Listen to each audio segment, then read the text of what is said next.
Start your journey map. Learning objectives. After completing this unit, you'll be able to explain the elements of a journey map, draft a journey map, prepare a journey mapping workshop, know the architecture of a journey map. Here is another sample journey map and a description of each section. Phases, the distinct stages of an experience. This example includes awareness, consideration, purchase, onboarding, and advocacy. Actions, what the customer or user does in each phase. Thoughts, what the customer or user thinks. Changes here often hint that they're entering a new phase in the experience. Feelings, how the customer or user is feeling. Changes here often hint they're entering a new phase as well. Touchpoints, where your brand, product, or service comes into play. These are the times when you are reaching the customer or they're reaching you. Context, the environmental, social, and time factors that are important either to your customer's ability to reach their goal or to the experience of your product or service. Opportunities, where and how you can have the most impact. Are you reducing pain or reinforcing your strengths? Now that you know all the sections of a journey map and what they're meant to communicate, are you ready to start your own? Below are best practices to help you along the way. Get it all out there.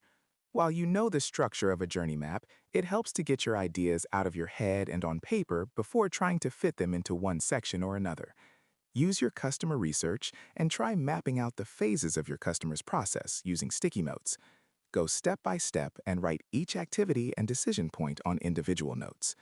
You may end up with a lot of notes, or you may end up first doing a really high-level job and having to go back to fill in more detail.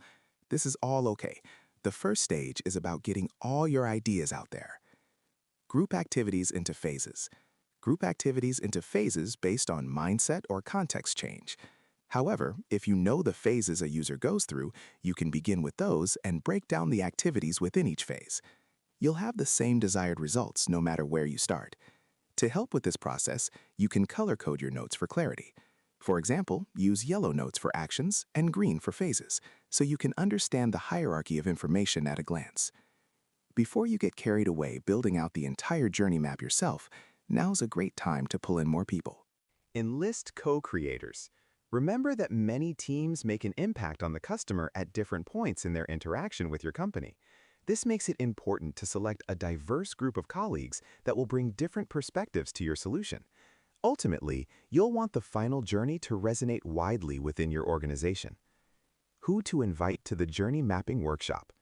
When you make an invite list, you can be tempted to include people based on their title or position. Instead, we urge you to keep your user-centered hat on and think behaviorally. Great ideas can come from anywhere. Aim for 5 to 7 people with a mix of the following characteristics. People who know your customer. Salespeople, researchers, customer support people, and so on. People who are generative. People you know who like coming up with new ideas and have an easy time brainstorming. People who are optimists and realists. People who know what's possible and who don't default to no or thinking of all the reasons why an idea won't work. People who bring diversity. People from different cultures, backgrounds, and disciplines. Prepare your workshop. It's important to put effort into setting the stage for a productive, fun, and collaborative experience. Making participants feel comfortable, welcome, and emotionally safe enough to contribute their wild ideas will improve the quality of your journey map and all the work that follows. Take time to ensure you think through logistics and what it will take to create a collaborative environment where participants can efficiently and effectively share their thoughts. You can run a virtual workshop for distributed teams or an in-person workshop if your group can gather in an office or event space. Virtual workshop logistics. Plan 4 sessions, 2 hours each. In virtual sessions, it's more challenging to keep people engaged for an extended period of time. Prompt participants to do more preparation work ahead of time in order to make the most of the collaboration time. Use a virtual whiteboarding tool that the team can use to brainstorm together. If you have time and money in your budget, send participants a care package with a few treats as a special token of appreciation. In-person workshop logistics. Plan for an entire day of collaboration. Reserve a quiet place where participants can collaborate without distractions. This may mean finding a place outside your office space. Arrange the furniture in a way that allows for easy collaboration and discussion. Try to avoid classroom-style rows. Find a space with natural lighting to create a warm environment. Provide healthy snacks and beverages throughout the day. If you have money in your budget, give participants something special as a token of appreciation. Plan to have plenty of multicolored sticky notes, markers, foam core boards, voting dots, and colored tape to create grids. Set the stage. For your workshop, set the stage with key research information and prompts. Share a brief with your participants beforehand so they're ready for the workshop. Your brief should include insights and data on the specific customer type's behavior. You should also include the business challenge, the users or customers you're serving, the work that's been done thus far, their role as co-creators in the journey mapping process.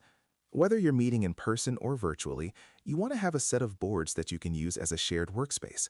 The first is the map board, which should have the sketched grid of your journey map, including phases and actions that you've drafted, and empty rows for thoughts and feelings, touch points, contexts, and opportunities for your participants to fill in.